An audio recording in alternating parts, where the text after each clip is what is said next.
सारी सृष्टि पर तेरा अधिकार, तू राजाधिराज है प्रभु।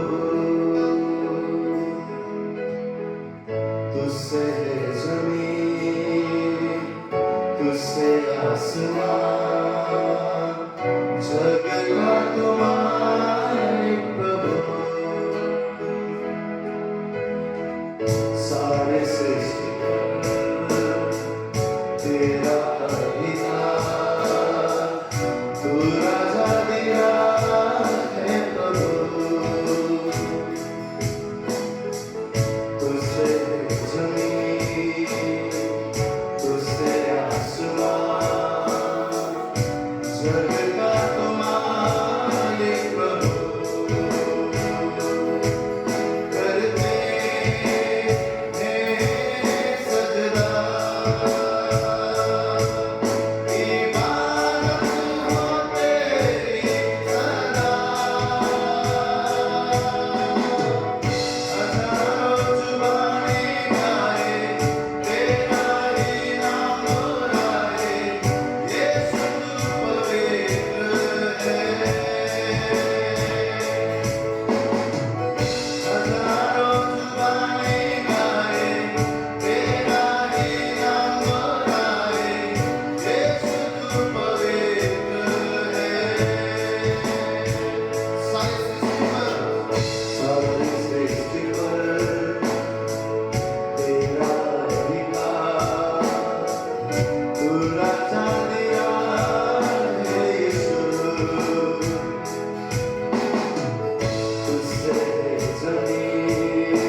मसीह ने ऐसा किया तो असंभव है, ऐसी बातें दिखाया ताकि हम उस पर भरोसा कर सके, विश्वास कर सके, जान सके कि अरे ये संसार की कोई भी बात ऐसी बात नहीं है, पूरे सृष्टि में ऐसी कोई भी बात नहीं है जो परमेश्वर उसको हल ना कर सके, ठीक ना कर सके, कोई भी ऐसी चीज नहीं है। यीशु मसीह ने पानी पर चला, यीशु मसीह ने मरा हुआ लाजरस को जी उठाया, यीशु मसीह ने अंधे लोगों को छूकर चंगा किया, बहरे लोगों को चंगा किया, कोढ़ी लोग बोलने साथ शुद्ध हो गए। कितने सारे चीज यीशु मसीह ने किया ताकि आप और मेरा विश्वास बढ़ सके, हम जान सके कि परमेश्वर के पास हर एक समस्या का समाधान है, हर एक समस्या का उत्तर है, हर चीज को संभव कर सकता है। तो आइए हम विश्वास के साथ इस गीत को गाएं। जो परमेश्वर ने पानी पर चला, जो परमेश्वर ने भीड़ को खिलाया, जो परमेश्वर यीशु के नाम पर शैतान भी करता है, वो राजाओं का राजा जैसा और कौन है भाई? कोई भी नहीं है, केवल यीशु मसीह। आइए हम सब मिलकर इस गीत को गाएंगे।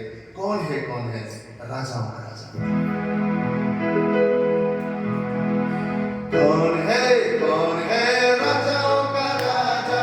कौन है दुनिया का बादशाह? कौन है राजाओं का राजा? कौन है दुनिया का बादशाह? यीशु है उसका नाम, यीशु है उसका नाम। तो करो जयकार, तो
नाराजगी में करे तेरी प्यार से भागे मेरी गलतियां रखे मुझको अपने पंखों तले हर आंधी में हर तूफान में जैसा भी मैं था मुझे अपना लिया तू ही है मेरा सहायक पिता तेरी दया कभी कम ना होगी तेरी दया कभी कम ना होगी तेरी दया कभी कम ना होगी तेरी दया दया कम ना होगी तेरी दया कभी कम ना होगी तेरी दया कभी कम ना होगी तेरी दया कभी कम ना होगी तेरी दया दया कम ना होगी रखता ना तू मेरे पापों का हिसाब अनजान कदम भी तूने किया मुझसे प्यार मेरा हृदय तूने खोला गुनाहों में मुझे कभी ना छोड़ा रखता ना तू मेरे पापों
भुगताना तूने पापों का हिसाब अनजान का तुझसे कब भी किया तूने प्यार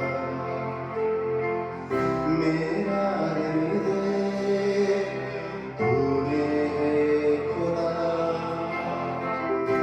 गुनाहों में मुझे कभी ना छोड़ा जैसा भी मैं था मुझे अपना लिया तू ही है मेरा सहायक पिता तेरी दया कभी कम ना होगी तेरी दया कभी कम ना होगी तेरी दया कभी कम ना होगी तेरी दया दया कम ना होगी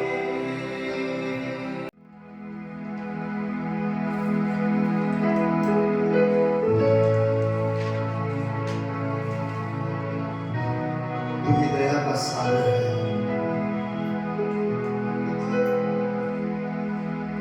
तू ही मीठा है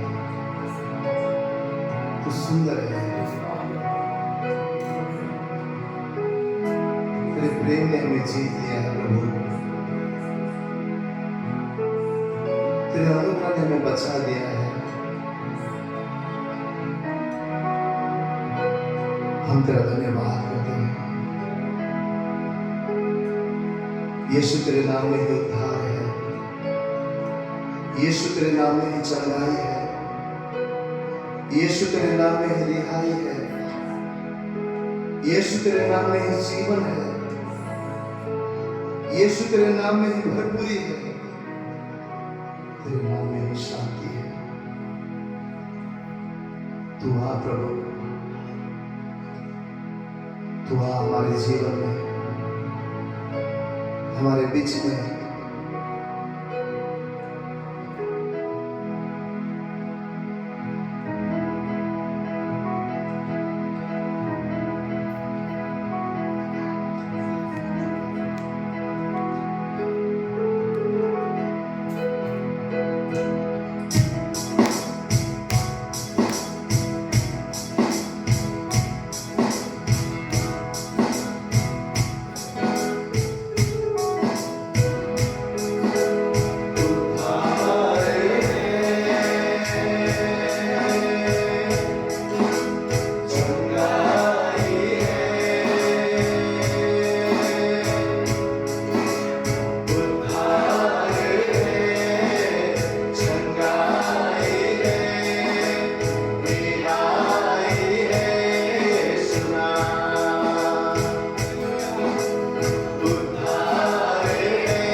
यीशु नाम, यीशु नाम, यीशु नाम, यीशु नाम सब गाओ रे।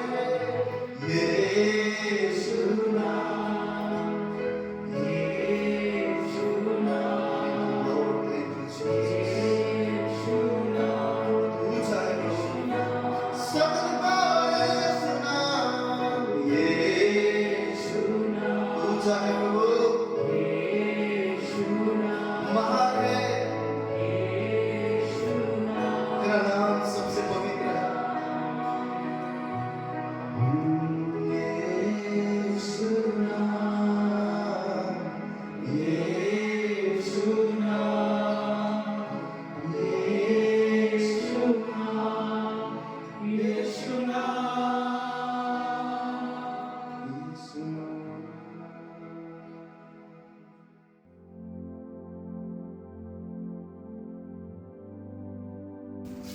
कुलुस्सियों की पुस्तक उसका 4वां अध्याय उसके 2 वचन से 6 वचन तक हम देखेंगे।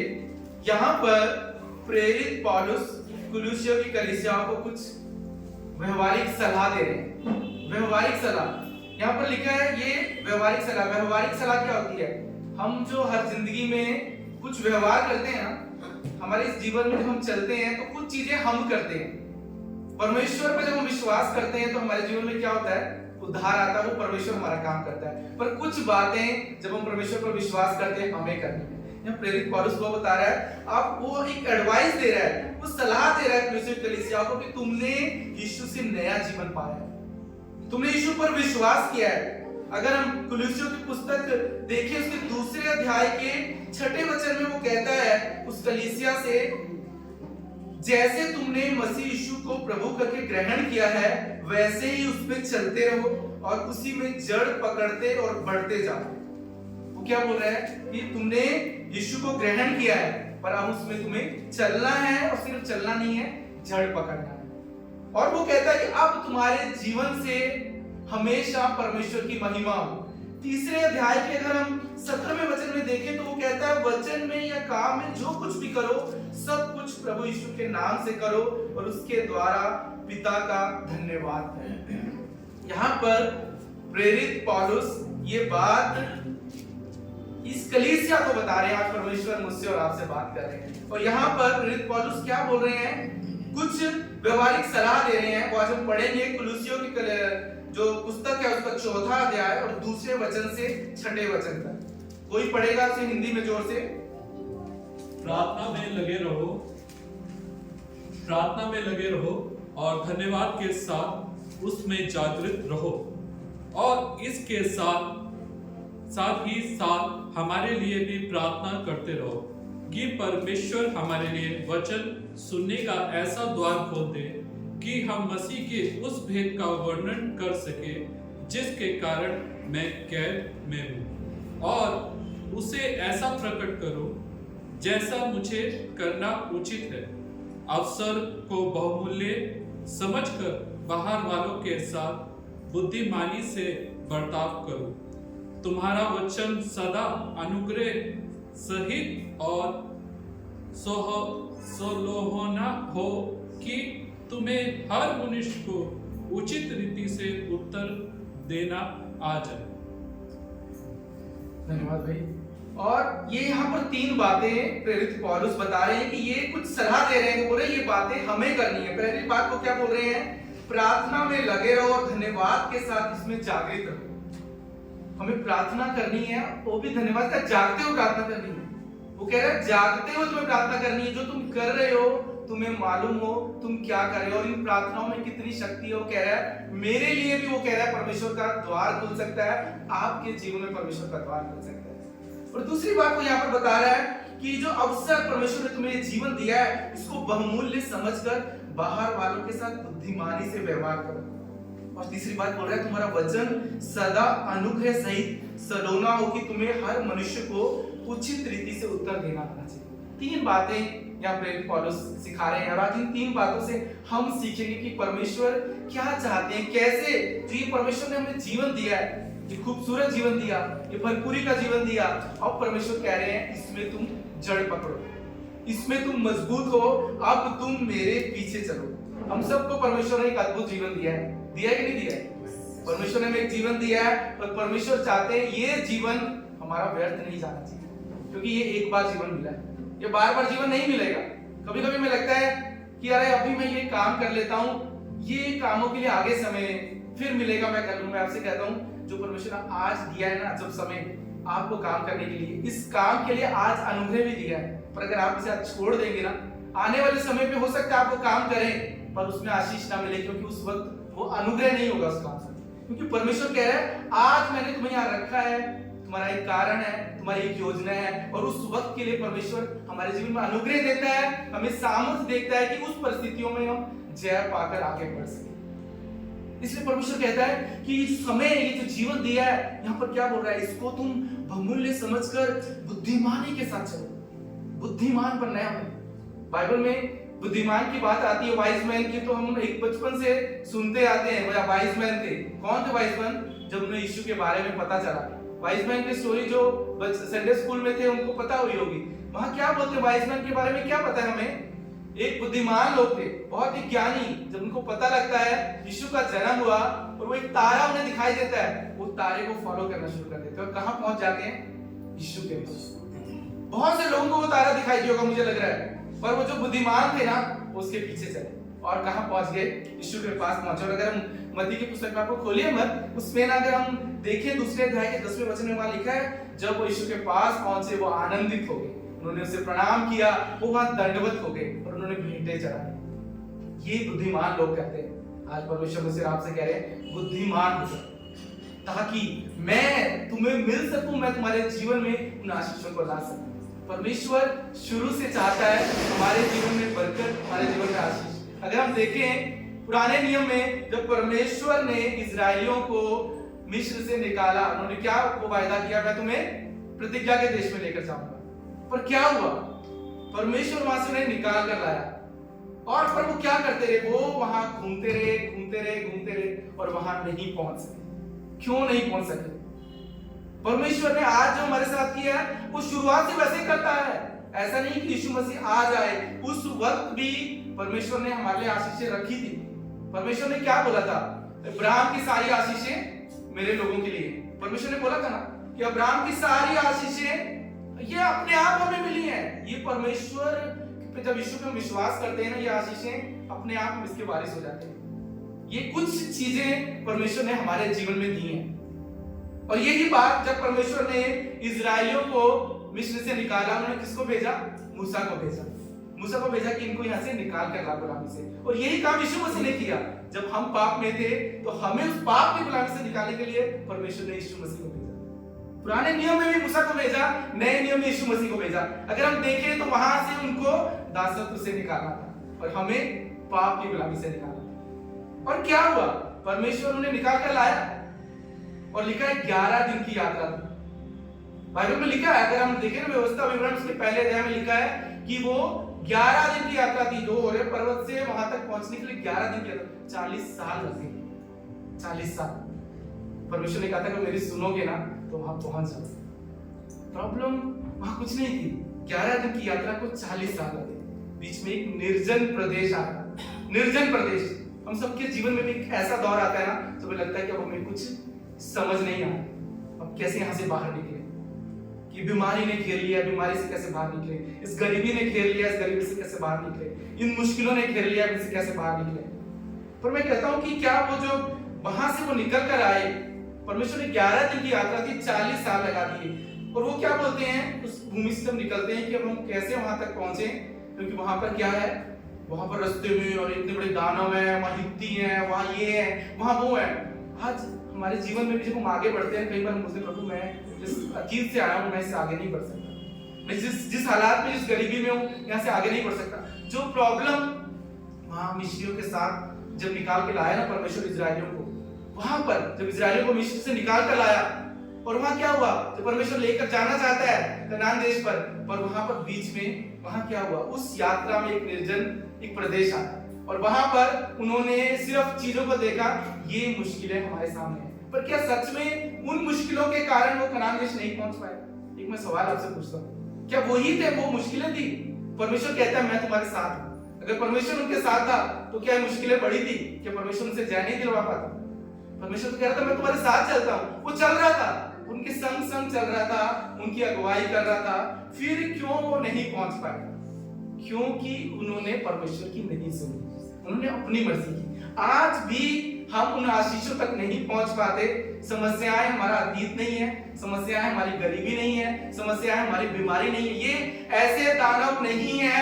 अगर परमेश्वर आपके जीवन में है, इन दानवों पर आप जय ना पा सको। ये कभी मत सोचो ये बीमारी है इसलिए मैं जय नहीं पा सकता हूं। नहीं नहीं, अगर परमेश्वर आपकी ओर है तो ये बीमारी तो आपका दानव हो ही नहीं सकती, ये नहीं हो सकती है। आपके हालात आपके दानव नहीं हो सकते, आपकी मुश्किलें आपके दानव नहीं हो सकती। यहाँ पर क्या लिखा है? वो दानव नहीं थे, पर उनको आगे बढ़ने में क्या रुकावट थी? वो रुकावट खुद थे। परमेश्वर कहता मेरी सुनकर चलो, वो परमेश्वर की सुन नहीं रहे, कर अपनी मर्जी रहे। अपनी हमारी प्रॉब्लम सबसे बड़ी हमारा रवैया है, हमारा जो खुद का मन है ना, ये सबसे बड़ी प्रॉब्लम है। कोई प्रॉब्लम नहीं, मैं आपसे कहता हूं ऐसी कोई प्रॉब्लम है ही नहीं। अगर परमेश्वर आपकी ओर है, आप उस प्रॉब्लम पर जय ना पा सकते। ऐसी कोई प्रॉब्लम नहीं है, कोई बीमारी नहीं है। पर जो ये निर्जन प्रदेश है, उन इस्राएलियों के जीवन में आया और ये हमारे जीवन में भी आता है। और ये यात्रा मैं आपसे कहता हूं 11 दिन की है। आप अपनी आशीषों तक पहुंच सकते हैं बहुत जल्दी, अगर आप परमेश्वर की सुनकर चलते हैं। और उसके लिए आपको बुद्धिमान होना पड़ेगा, क्योंकि बुद्धिमान हुए बगैर आप ना परमेश्वर की इन वचनों को समझ सकते हैं, ना इन्हें अपने ऊपर लागू कर सकते हैं, और ना अपने जीवन में उन आशीषों को देख सकते हैं। वो नहीं पहुंच पाए। मालूम है आपको, कई बार हम कहते हैं कि जब हम उनके हालात देखते हैं ना, कई बार पुराना नियम पढ़ते हैं और कई बार हम सुनते हैं लोगों के ऐसे वचन कि कैसे परमेश्वर उनको निकाल कर लाया मिस्र से, और उनको 40 साल लगे। कई बार कहते हैं कैसे मूर्ख थे ना। हम बहुत बार बोलते हैं, हम उन इस्राएलियों के बारे में बोलते हैं बहुत मूर्ख थे। मैं आपसे कहता हूँ हम भी ऐसे ही मूर्ख हैं। अगर हम नहीं पहुंच पाए ना तो हम भी उनके जैसे ही हैं। वो जो हठीले वो थे, वही हठीले हम हैं। अगर वो उनसे भी सीखना है, हमें सबक सीखना है हमारी आशीषों तक पहुंचने के लिए। इस निर्जन भूमि जो 11 दिन की जर्नी है, 40 साल लगाने के बाद भी बाइबल कहती है वो सब नहीं पहुंच पाए। 40 साल, और उसको मालूम है आपको, वो 2 साल में उस जो कनान देश था ना उसके बाहर तक पहुंच गए। 38 साल वो वहां पर थे, 38 साल, फिर भी वो प्रवेश नहीं कर पाए। योशुआ और कालेब और कुछ बच्चे, कुछ उनके परिवार सिर्फ वही गए, वो वहीं पर रास्ते में ही खत्म हो गए। बहुत कई बार हमें बड़ा दुख लगता है नहीं सारा, पर परमेश्वर इससे हमें कहता सीखो। तुम पुराना नियम हमारे सीखने के लिए है। अगर हमारे जीवन में भी अगर आज भी हम परमेश्वर की सुनकर बुद्धिमान होकर नहीं चलेंगे तो हम भी, हो सकता है हमने यीशु पर विश्वास किया है, बाइबल कहती है उस पर विश्वास करते हैं तो हमारा क्या होता है? उद्धार होता है, स्वर्ग हम जाएंगे। पर इस धरती पर अगर हमें स्वर्ग का जीवन जीना है और कैसा जीवन जीना है, ये हम पर निर्भर करता है। अगर इस धरती पर आपको ऐसा ही जीवन जीना है जैसे आप अतीत से निकल कर आए वैसे जीना है, तो उसमें 2 ही हमारे पास रास्ते हैं। 2 रास्ते थे वहां पर इजरायलियों के पास, आज भी यीशु पर उद्धार करने के पास 2 रास्ते हैं। या हम परमेश्वर की मर्जी को उसको सुनकर चलें, या इस संसार की तरह जीवन जिए। ये हमारी मर्जी है, और संसार की तरह जीवन जिएंगे तो हमें भी भुगतना पड़े। कोई दूसरा रास्ता है ही नहीं, कोई दूसरा रास्ता नहीं है। और अगर मसीह जीवन जीना है तो परमेश्वर की आज्ञाओं को हमें मानकर चलना पड़ेगा। और 2 बातें यहाँ पर प्रेरित पौलुस बता रहे हैं। रोमियो की पुस्तक हम खोलेंगे, उसका 6वां अध्याय, वहां वो बता रहे हैं क्यों हम इस पाप की गुलामी से आगे नहीं बढ़ पाते। क्यों नहीं बढ़ पाते? क्यों इस पुराने जीवन से आगे नहीं बढ़ पाते? क्यों हम अपने अतीत को नहीं छोड़ पाते? क्यों हमारा जीवन नहीं बदलता है? बता रहे हैं यहाँ पर। आइए हम खोलेंगे रोमियो की पुस्तक, उसका 6वां अध्याय, पहले वचन से 4थे वचन तक हम पढ़ेंगे। रोमियो की पुस्तक, उसका 6वां अध्याय। तो हम क्या करें? क्या हम पाप करते रहें कि अनुग्रह बहुत हो? कदापि नहीं। हम जब पाप के लिए मर गए तो फिर आगे को उसमें कैसे जीवन बिताएंगे? क्या तुम नहीं जानते कि हम सब जिन्होंने मसीह यीशु का बपतिस्मा लिया, उसकी मृत्यु का बपतिस्मा लिया, अतः उस मृत्यु का बपतिस्मा पाने से हम उसके साथ गाड़े गए, ताकि जैसे मसीह पिता की महिमा के द्वारा मरे हुओं में से जिलाया गया, वैसे ही हम भी नए जीवन की सी चाल चले। यहाँ क्या लिखा है? जब परमेश्वर हमें जीवन दे दिया तो क्या फिर हम पाप करते रहे कि अनुग्रह बहुत हो? अब परमेश्वर ने हमारे जीवन को बदला है, फिर भी हम वही जीवन जीना चाहते हैं, तो क्या उस पाप में वापस जाकर हम क्या चाहते हैं कि हम पर अनुग्रह हो? यहाँ क्या लिखा है, अगर हम पाप के लिए मर गए तो आगे को कैसे जीवन बिताएंगे? वो कह रहा है जब क्रूस पर यीशु पर हम विश्वास करते हैं, जैसे क्रूस पर यीशु चढ़ा, वैसे ही हम भी अपने पुराने जीवन को उस क्रूस पर चढ़ा देते हैं और परमेश्वर कहते हैं आप इस नए जीवन की चाहते हो। और आपसे मैं एक बात कहता हूं, जब ये यीशु पर हम विश्वास करते हैं ना, एक नई बात हमारे जीवन में होती है, कुछ हिस्सा हमारा नया हो जाता है, पर वो पुराना शरीर हमारे साथ है। वो हिस्सा जो नया है ना, वो चाहता है मेरे को आगे बढ़ना, पर उस पुराने शरीर पर हमें काम करना, उस पर काम करना है। आप देखो, अगर यीशु पर विश्वास करने के बाद अगर आप दोबारा पाप वाला जीवन जीते हो तो आप एक बोझ में जीते हो, आप खुश नहीं रहोगे कभी भी। यीशु में विश्वास करने के बाद अगर आप फिर वही जिंदगी जी रहे हो, आप हमेशा दुखी रहोगे, क्योंकि जो नया जो हो गया ना हिस्सा, वो उस पुराने बोझ को ढोता है, इसलिए हम हमेशा बोझ में रहते हैं। और विश्वासी जो प्रभु में नहीं जानते, वो जब बोझ में आते हैं ना, वो सोचते हैं ये मेरी जिंदगी का हिस्सा, मुझे इसके साथ ही चलना है, इससे कोई रास्ता नहीं आगे। पर परमेश्वर जो विश्वास करते हैं वो नया बना देता है और वो कहता है आप इस पुराने जीवन पर तुम्हें काम करना है, इस अतीत पर काम करना है। और इसके लिए 3 बातें वो मैं कह रहा है करने की। क्या करनी है? हमारे जीवन को प्रार्थना में बनाना है, हमें बुद्धिमान होना है। और हमें परमेश्वर ने कहीं रखा है और परमेश्वर कह रहा है जब मैंने तुम्हें चुना है, अब तुम्हें मैंने नया बनाया है, अब तुम्हें क्या करना है? आगे बढ़ना है। हमारा जो जीवन है आगे बढ़ने का जीवन है। परमेश्वर उनको वहां से निकाल कर लाया इस्राएलियों को, और परमेश्वर ने कहा आगे बढ़ो, वो मैंने तुम्हारे लिए रखा है। आज भी परमेश्वर कह रहा है तुम्हें आगे बढ़ना है, पर इस संसार में तुम्हें बुद्धिमानी के साथ आगे बढ़ना है, प्रार्थना में बने रहना है, हर दिन तुम्हें प्रार्थना करनी है, हर दिन परमेश्वर की अगुवाई में चलना है, हर दिन परमेश्वर के अनुग्रह में चलना है। बच्चे हैं, वो बच्चे हमेशा करते रहेंगे आप वचन पर ध्यान लगाइए, क्योंकि वचन को कई बार इन बच्चों के द्वारा ही शैतान चुरा लेगा। आपस में उलझने की जरूरत नहीं, आप वचन पर ध्यान दें। जो वचन चला गया तो हमारे इस भवन में आने का हमारा आना भी व्यर्थ है। परमेश्वर आज आपसे बात कर रहा है कि तुम्हारा जीवन बदले, हमारा जीवन, पुराना जीवन बदले हो। परमेश्वर चाहता है हम नई जिंदगी जिए, हम खुशी की जिंदगी जिए, हम आनंद की जिंदगी जिए, हम भरपूरी की जिंदगी जिए। पर परमेश्वर कह रहा है जहां तुम्हें मैंने रखा है, आप ऐसे नहीं आ गए। आपको लग रहा होगा अरे मैं तो घूमता हुआ इस शहर में आके बस गया, घूमते हुए नहीं बसे हो रहे कोई, ना भाई जॉन, ना भाई राजेश, ना मैं कहता हूं जितने भाई आशीष, हम घूमते हुए नहीं बसे यहाँ पर। परमेश्वर ने हमें बसाया है, परमेश्वर का एक प्रयोजन है, परमेश्वर की एक योजना है और परमेश्वर ने हमें बसाया है। हमें आगे बढ़ना है, अपनी आशीषों को पाना है, परमेश्वर की अगुवाई में चलना है और इस संसार में बुद्धिमानी के साथ चलना है, ताकि हम इस संसार में एक रोशनी बनकर चलें। परमेश्वर हमारे जीवन से दिखाई दे, हम कईयों के जीवन को बदलने वाले, कई लोग, और कैसे हम बदलेंगे लोगों के जीवन को? क्या बोला है? बुद्धिमानी से चलो और तुम्हें बात करना आना चाहिए। कैसे अपने दूसरों से बात करनी है? क्या लिखा है? भाई ने क्या पढ़ा कि तुम्हारा जो बोलना है वो अनुग्रह सहित सलोना, तुम्हारी बातचीत जितनी जरूरत है वो कहता है उतना बात करो, जितनी जरूरत है, पर जो भी बात करो ना वो अनुग्रह से भरी हो। अपने घर में, अपने परिवार में, इस संसार में आज आपसे कहता हूं इस चीज को बांध लो। आप जो बोलो अपने परिवार की अनुग्रह की बात, अपने बच्चों के साथ बात करते हो, अपने माँ बाप के साथ बात करते हो, अपने भाई बहनों के साथ बात करते हो, अपने पति पत्नी की बात करते हो, अपनी हर बात एक दूसरे के लिए आशीष बने, उनके जीवन में बदलाव का कारण बने। यही परमेश्वर क्या कह रहा है? तुम्हारा बोलना अनुग्रह के समान, बिल्कुल अनुग्रह हो, सलोना हो, और जितनी जरूरत है उतना बोलना है, ज्यादा बोलने की जरूरत नहीं है। कई बार हम बहुत ज्यादा बोलते हैं, जो परमेश्वर नहीं बोलता हम वो भी बोलते हैं और फिर हम अपने जीवन में सब कुछ बिगाड़ देते हैं।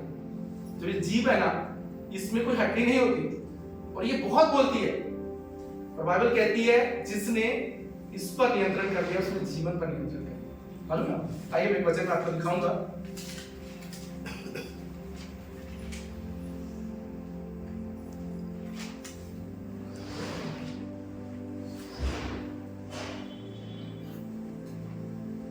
परमेश्वर का वचन बाइबल में लिखा हुआ है,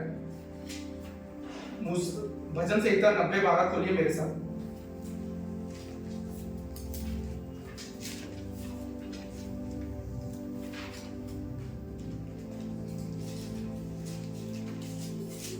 कोई पढ़ेगा?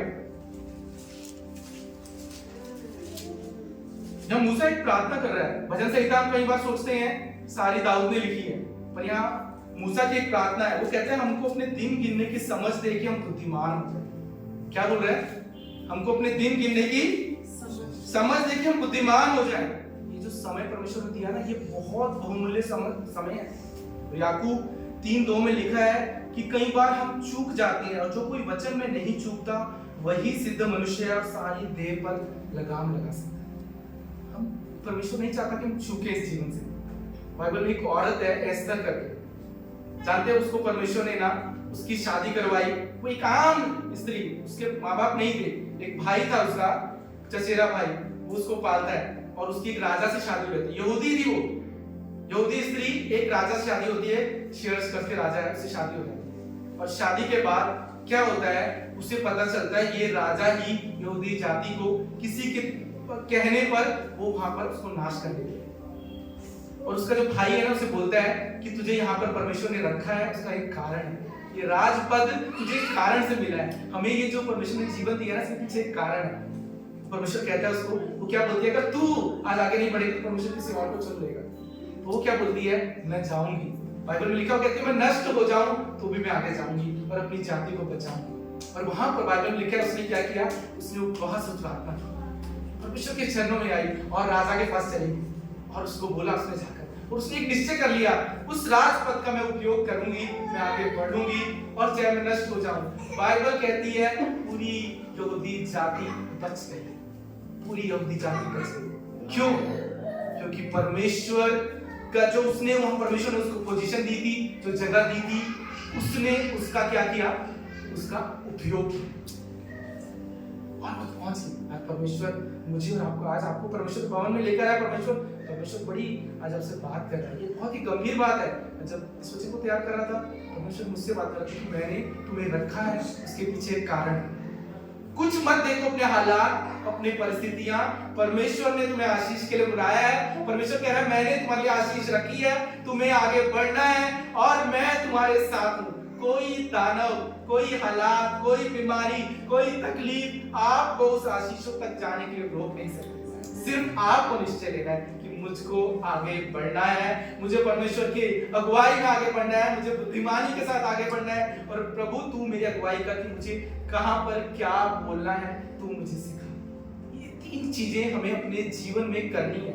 यीशु ने हमें सब कुछ कर दिया है, पर पौलुस कह रहा है ये चीजें हमें करनी है। चलना हमें, बढ़ना हमें आगे, आशीष हमारे लिए वहां रखी हुई है, पर हमें वहां तक पहुंचना है। आइए हम बाइबल में एक वचन देखेंगे,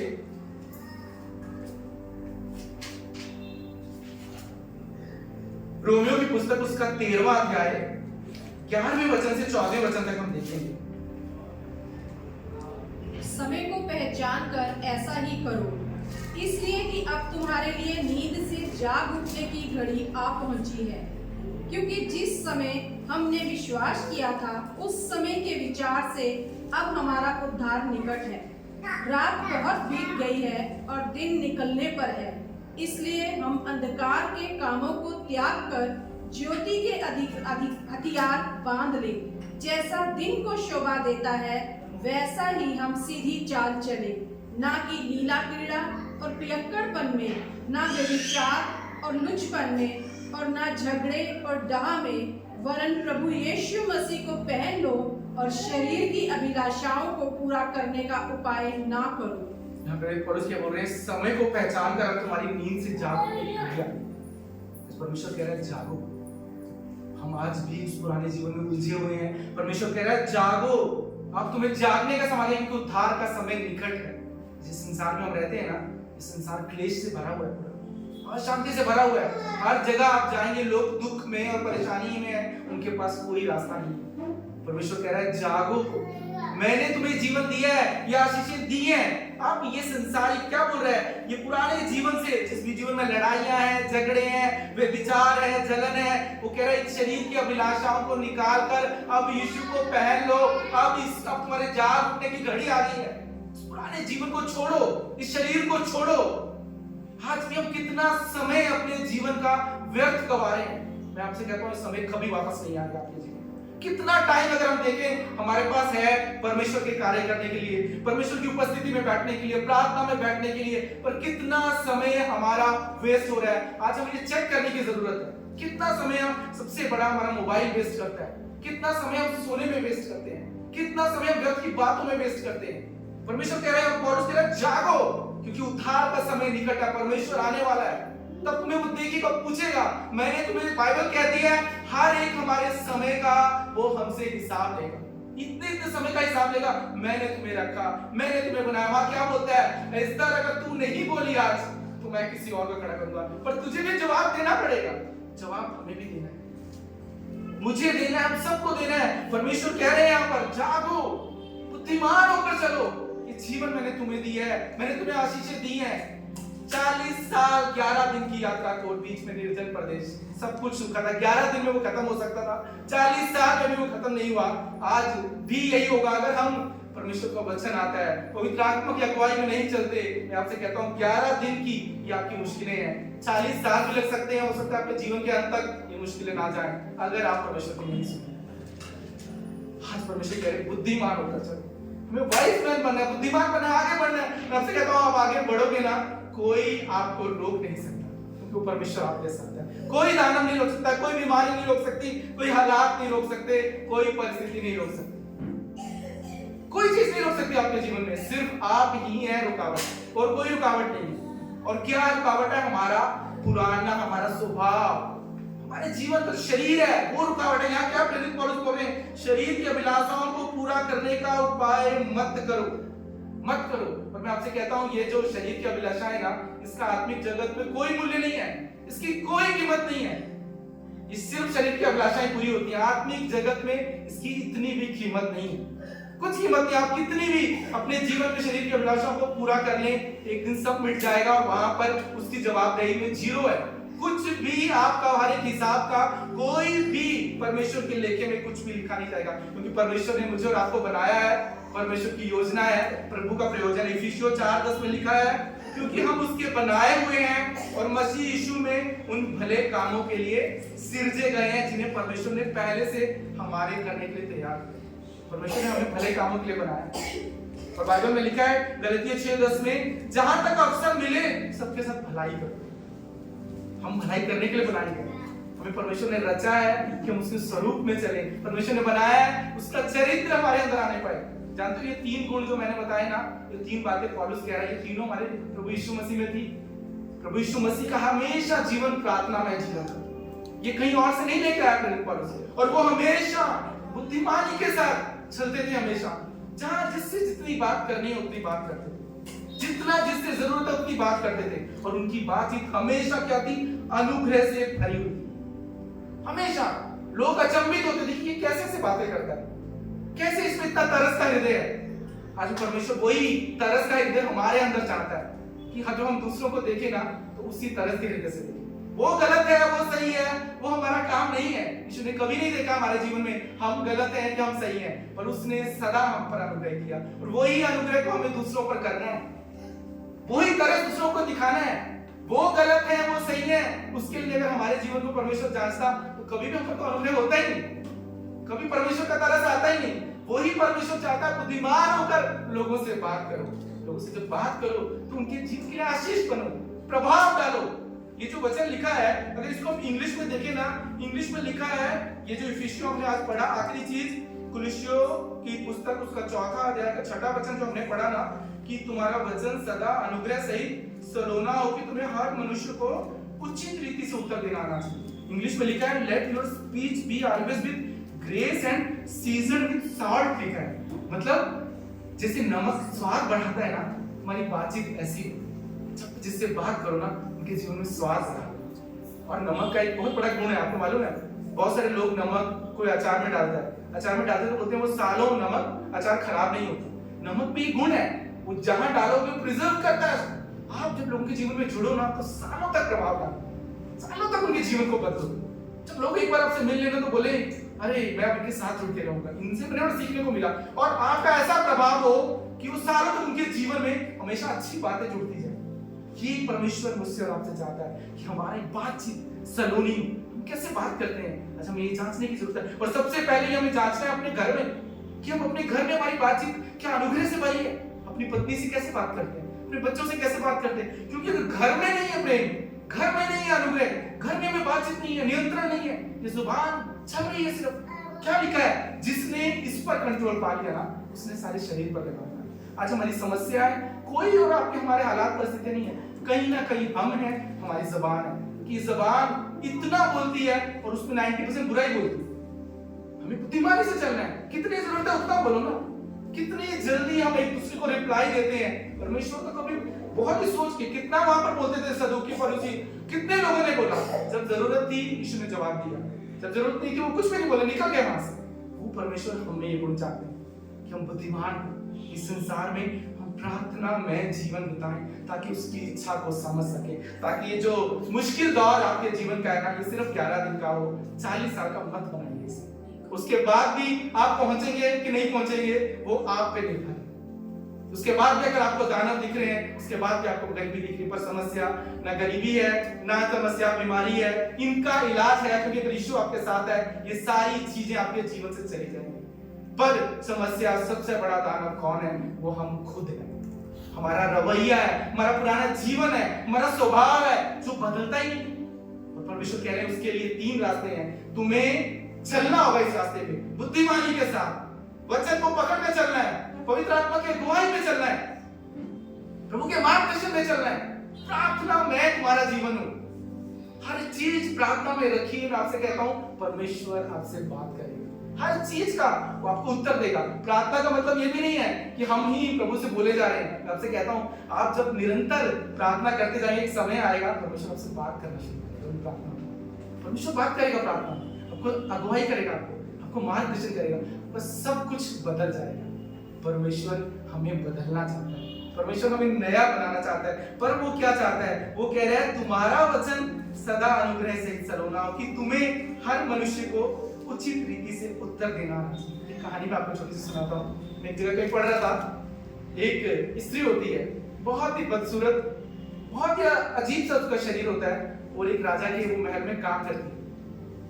किसी की उसकी नजर नहीं होती उसके ऊपर, देखने में छोटी सी, इतनी मोटी, इतनी बदसूरत, इतनी वो, कोई उसको देखता है तो साइड हो जाती है। एक दिन राजा की उसको नजर पड़ जाती है, राजा को उससे प्रेम हो जाता है, और राजा उससे बोलता है मुझे शादी करनी है। सब लोग बोलते हैं ये क्या बोल रहे हैं, अरे इतनी बदसूरत, ये कहां से आई है, देखने में अच्छी नहीं और उसका शरीर भी अच्छा नहीं, कैसे तुझसे शादी कर सकता है? राजा को उससे प्रेम हो जाता है, राजा उससे शादी कर लेता है, और वो उन नौकरों के बीच में पली होती है, वहीं पर रहती है उसी राजमहल में, उन नौकरों के साथ रहती है, उसी वहां पर काम करती थी, और राजा की नजर पड़ती है और वो रानी बन जाती है। और जब वो रानी बन जाती है ना, उसके बाद क्या होता है, कुछ समय तक वो सोचती है पर इस राजा का अनुग्रह हुआ है, बहुत खुश हो जाती है कि पर इस राजा के अनुग्रह से मैं रानी बन गई। पर कुछ समय बाद क्या होता है, उसका वो पुराना जीवन का वो स्वभाव वापस आने लगता है। वो उन्हीं नौकरों से दुर्व्यवहार करना शुरू करता है कि मैं रानी हूं और तुम नौकर।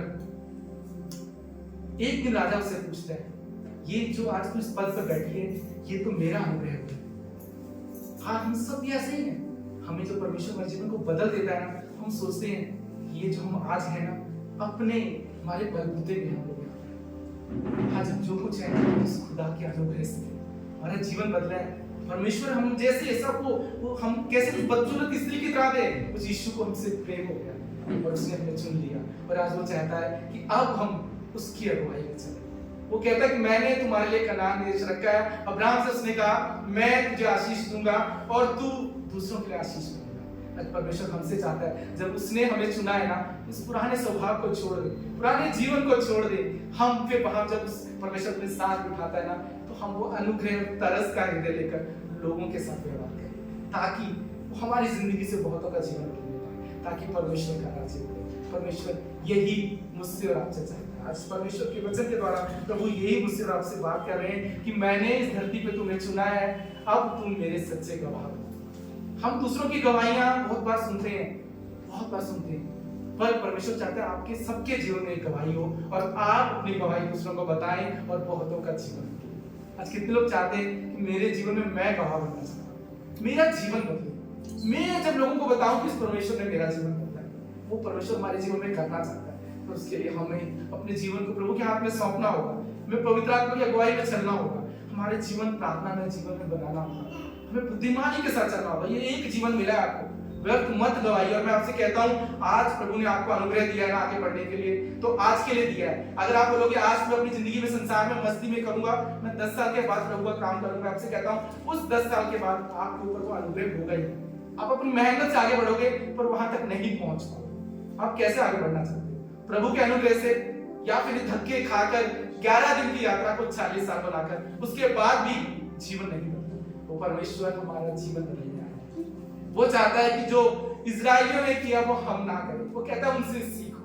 हमें सीखने की जरूरत है अपने जीवन में कि हमारा जीवन सही में परिवर्तित हो, हम इस खुदा के गवाह बने, हम उसके नमक बने, लोगों के जीवन में प्रभाव डालें और सालों प्रभाव डालें। और सबसे पहले अपने घर में प्रभाव डालें। अच्छा, हमें चेक करने की जरूरत है कि हम अपने घर में प्रभाव डाल रहे हैं, क्या हम नमक है कि हम कहीं उसको बेस्वाद कर रहे हैं अपने घर में? अच्छा, हमारे घर में अगर हम सही नमक नहीं है, हम बाहर भी नमक नहीं बन सकते। अच्छा, हमें ये जांचने की जरूरत है। परमेश्वर कह रहे हैं चेक करो, जांचो। वो क्या कह रहा है कि क्यों तुम, एक वचन लिखा है, आइए हम खोलेंगे।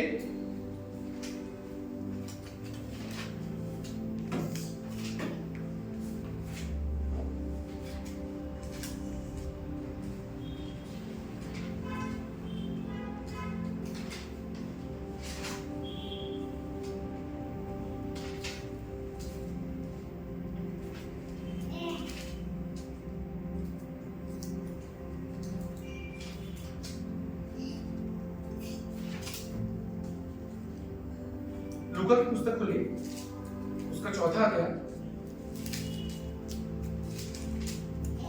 22वां वचन। कोई पढ़ेगा जोर से? सबने उसे सराहा और जो अनुग्रह की बातें उसके मुंह से निकलती थी उनसे अचंभित हुए। सब लिखा है, जब यीशु को लोग देखते थे ना, तो अनुग्रह की बातें उसके मुंह से निकलती थी और लोग अचंभित होते। ये परमेश्वर चाहता है जब हम बोले हमारे जीवन की बातों को, हमारे जीवन की गवाहियों को सुनकर जब हम बोले लोग अचंभित हो, ये मनुष्य होकर ऐसे कैसे बात कर सकते हैं? क्या किया है परमेश्वर इनके जीवन में? कह रहा व्यर्थ की कल्पनाओं में समय को व्यतीत मत करो। व्यर्थ की कल्पनाएं करने से हमारा जीवन नहीं बदलेगा। हमारा जीवन प्रार्थना में जीवन होगा तभी हमारा जीवन बदलेगा। हमारा जीवन उसकी अगुवाई में हम चलेंगे तभी बदलेगा। आज परमेश्वर मुझे आपसे यही बात करे, मैं तुम्हारे जीवन को बदलने आया हूँ, मैं तुम्हारे परिवार को बदलने आया हूँ। मैं चाहता हूँ इस संसार में तुम मेरे नमक बनो, मेरी रोशनी बनकर चमको, तुमसे मेरा उजियाला चमके। आइए आज हम इस खुदा के हाथ में अपने आप को सौंपेंगे, हम प्रार्थना करेंगे। खुदा के सामने परमेश्वर हम तेरा शुक्रिया अदा करते हैं, तुझे धन्यवाद देते हैं इस सुंदर दिन के लिए। परमेश्वर हम तेरे शुक्रगुजार हैं प्रभु, तुम्हारे जीवन को बदलने के लिए आया परमेश्वर। धन्यवाद देते परमेश्वर प्रभु कि तू हमारे जीवन को आज भी बदलना चाहता है। आज भी तू हमारे जीवन में काम कर रहा है। हमारी कमजोरियों के बावजूद, हमारी गलतियों के बावजूद परमेश्वर प्रभु, हमारे जीवन में परमेश्वर प्रभु, हमारे हर एक प्रभु रॉन्ग डिसीजन के बावजूद आज भी तू हम पर अनुग्रह करता है प्रभु। हम लौट आए परमेश्वर प्रभु जी, हम सही हो जाए खुदावंद। अच्छा, हम दुआ करते हैं परमेश्वर प्रभु कि सारे पुराने जीवन की बातों को उतार दे परमेश्वर, और आज से हम तुझे पहन ले परमेश्वर। यीशु तुझे धारण करे प्रभु, हमारा जीवन प्रार्थना में जीवन हो, हमारा जीवन खुदावंद परमेश्वर तेरी बुद्धि के साथ चले परमेश्वर प्रभु। आज हम दुआ करते हैं होने दे प्रभु इस निर्जन प्रदेश में खुदा हम तेरी अगुवाई में चले परमेश्वर प्रभु, ताकि उस कनान देश में हमारी आशीषों तक परमेश्वर प्रभु जी तेरी महान योजना को अपने जीवन में हम पूरा होता देखें परमेश्वर। अच्छा, हम दुआ करते हैं परमेश्वर प्रभु हमारी मदद कर प्रभु, हमारे जीवन को प्रार्थना में जीवन बना, हमारे जीवन को परमेश्वर प्रभु तेरी अगुवाई में लेकर चल खुदा। अगर तूने कुछ भी हमारे जीवन में अधर्म पाया है, लहू से धोकर हमें शुद्ध कर परमेश्वर। हमारे पुराने जीवन से परमेश्वर से जय पाने के लिए हमें अनुग्रह दे परमेश्वर, कि हमारा पुराने जीवन का स्वभाव जाता रहे, वो गुस्सा, वो कड़वाहट, वो जलन खुदावंद परमेश्वर सब हमारे जीवन से निकल जाए, वो अक्षमा निकल जाए खुदा, और तेरा तरस का हृदय हमारे जीवन में आने पाए। मदद कर प्रभु, तेरी इच्छा को हम समझ कर चले प्रभु, तेरे मार्गदर्शन में चले, हम सही रीति से बाहर वालों से व्यवहार करें प्रभु, हमारा वचन सलोना हो खुदा, हम इस संसार में तेरे नमक बने प्रभु, ताकि हम प्रभाव डालें, ताकि प्रभु तेरे गवाह बने परमेश्वर प्रभु, ताकि संसार में खुदा हम तेरी एक विरासत छोड़ कर जाए। मदद कर प्रभु, हम सबको तेरे हाथ में सौंप दे, हमें तेरी जरूरत है प्रभु। इस संसार में इस पुराने जीवन से आजाद होने के लिए आज भी हमें तेरी जरूरत है। तेरे बगैर हम कुछ भी नहीं प्रभु, और तेरे संग हम जीवन से बढ़कर हैं, हम जीवन से बढ़कर हैं। तेरे हाथ में खुद को सौंपते हैं। हम पर तो राज कर प्रभु। प्रभु जो हमें करना है वो हम करें प्रभु। हमें अपनी अगुवाई में लेकर सासुरे में यहाँ रखा है प्रभु। मदद कर प्रभु। अब इस यात्रा में हम आगे बढ़ते जाएं, तुझे थाम कर तेरी अगुवाई में परमेश्वर प्रभु, और अपने जीवन के उस तेरी योजना को, सिद्ध योजना को अपने जीवन में पूरा होता देखें। हम सबको तेरे हाथ में सौंपते हैं। धन्यवाद देते हैं आज के दिन के लिए, इस वचन पर चलने के लिए हमारी मदद कर, यीशु के नाम से।